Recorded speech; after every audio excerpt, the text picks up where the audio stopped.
Ei, și ficăciorii, hei, și ficăței, sunt gata. A durat, oameni buni, cam o oră, așa să zic.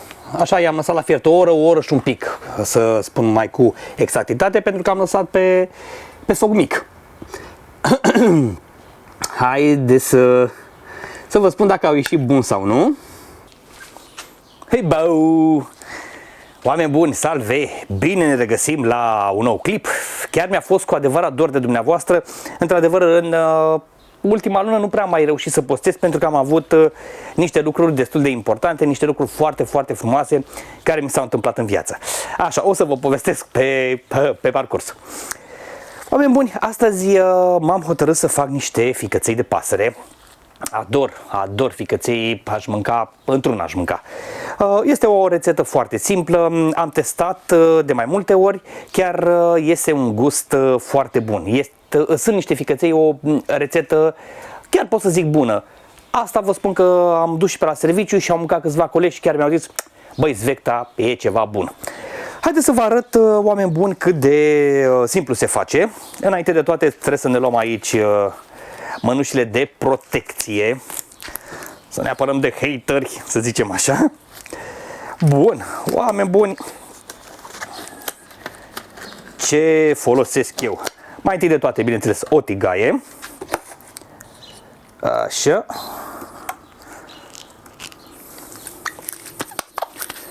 Bun. Folosesc un pic de ulei. Am și 2 cuburi de unt. Și las un pic să se încingă aici. Și ficăței pe care i-am ținut, să știți, i-am ținut cam peste noapte la frigider. Din ce am testat de-a lungul timpului, undeva la 4-5 ore ar trebui să fie suficient. Dar am preferat să las peste noapte pentru că ieri am avut și alte treburi și n-am avut când să gătesc. Așa.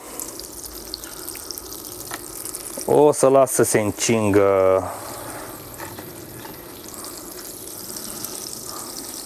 uleiul și cu untul. Am lăsat undeva pe foc mediu. Bun. Și în prima fază îi voi pune așa. După cum observați, nu i-am mai spălat cu apă. Iau așa direct cum au fost în lăptic și pun pe rând. Așa.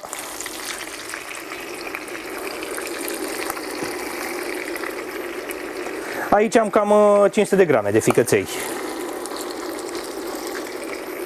Și am să-i las așa câteva minute până schimbă ei un pic culoarea. Până se fac așa gri.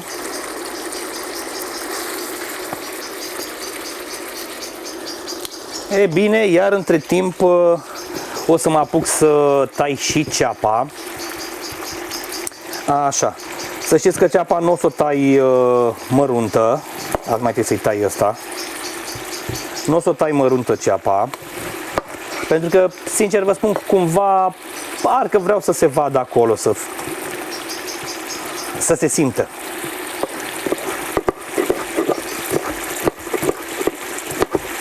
Se poate folosi și ceapă albă. Mie îmi place mai mult asta, roșie, și de-aia o folosesc la ficăței. Și nu doar.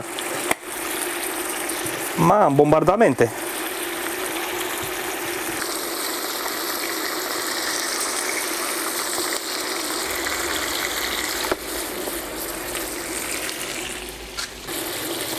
Ei bine, când deja și-a schimbat un pic culoarea, am să iau din ceapă și am să pun peste.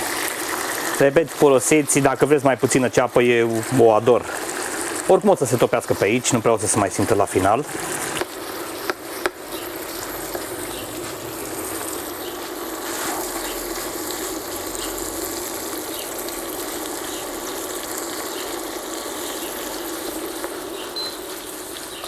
Și am să las așa tot pe foc mediu, cred că vreo 2 minute.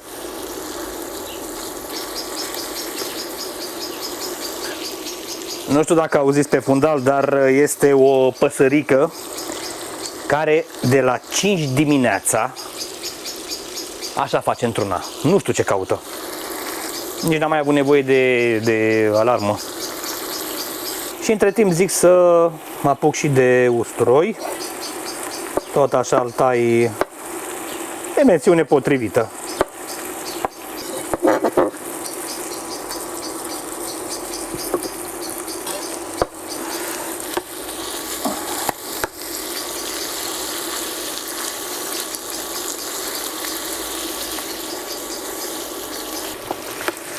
S-a înmuiat un pic și usturoiul din ce văd.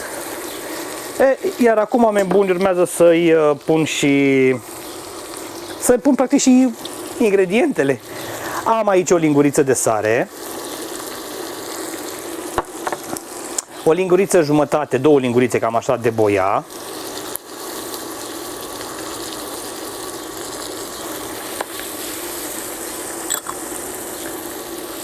am o linguriță de turmeric,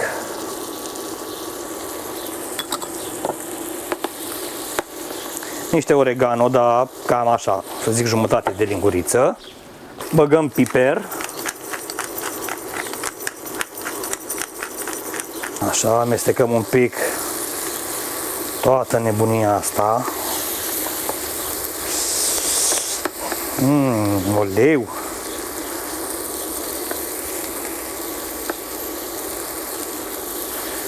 Vedeți ce nebunie o să iasă?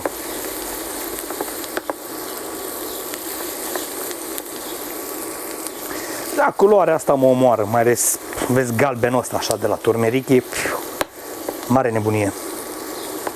E, și acum, oameni buni, pun niște apă, cam atât, și niște vin. Să vedeți ce o să iasă. Trebuie să mă duc să iau un capac să pun, pentru că o voi ține cu capacul pus undeva, cred că vreo oră. O să las așa pe foc mic, să fiarbă el, să se năbușe acolo în toate aromele. Am plecat după capac, mă întorc imediat. Am venit cu capacul. A început deja să dea în clocot. Plita are 9 nivele, am să las, să știți, cam pe 4. Și cu capacul așa pus. Ați văzut cât de simplu se face, așa, și am să las, cum vă spuneam, cam o oră să se năbușe, să se facă. Vedem după aceea dacă este bun. Așteptați până la final ca să vedem și părerea, să mâncăm împreună. Haide, pupi!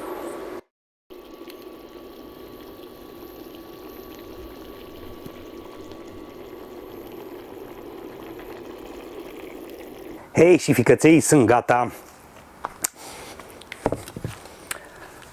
A durat, oameni buni, cam o oră, așa să zic.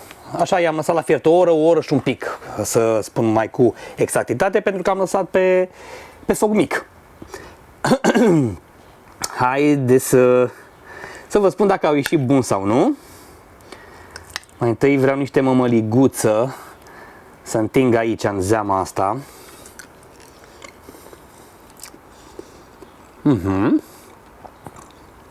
Zeama e ok.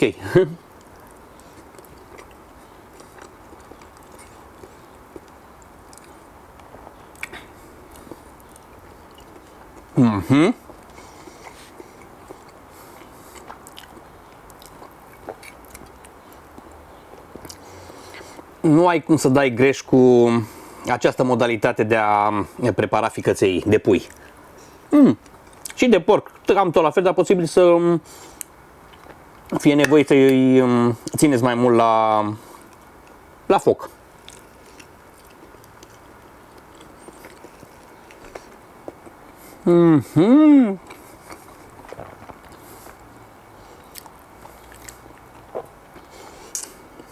E chiar văleu. Stai naibii de buni. Atât de ușor se taie.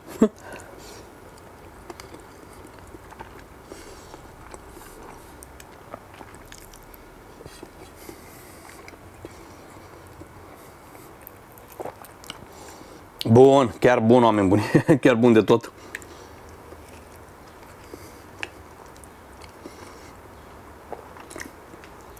Și-a luat gustul perfect, exact cât trebuia.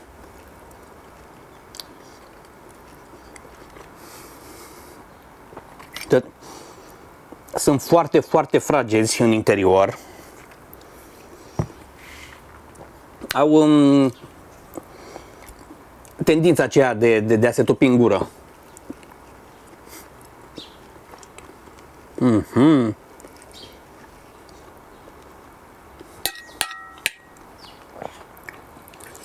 Chiar dacă e cam greu să mănânci cărniță la 40 ceva de grade, dar ăștia sunt chiar buni.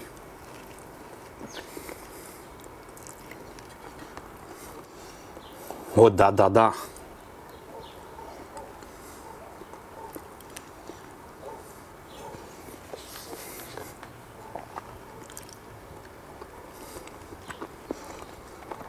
S-au făcut senzațional. Și nu că zic eu. Și gata, într-adevăr niște ficăței de nota 100. Vă recomand din tot sufletul să faceți și dumneavoastră această modalitate de a pregăti ficăței, pentru că nu o să vă pară rău. Asta vă garantez 100%. Oameni buni, vreau să vă mulțumesc foarte mult pentru suportul pe care mi-l acordați. O să încerc să postez din ce în ce mai des, adică să postez cât mai des. Așa cum vă spuneam și la începutul clipului, o lună de zile nu am reușit să postez pentru că am avut o bucurie, o veste foarte, foarte importantă în viața mea și de aceea trebuie să stau un pic cu treburile casnice, să le numim așa. Eu vă mulțumesc și haideți să ne întâlnim și data viitoare, pentru că o să vin la fel cu ceva care știu că va fi pe placul dumneavoastră și o să vă surprindă. Până una alta, eu vă îmbrățișez, vă stimez și vă dau un mare șuu!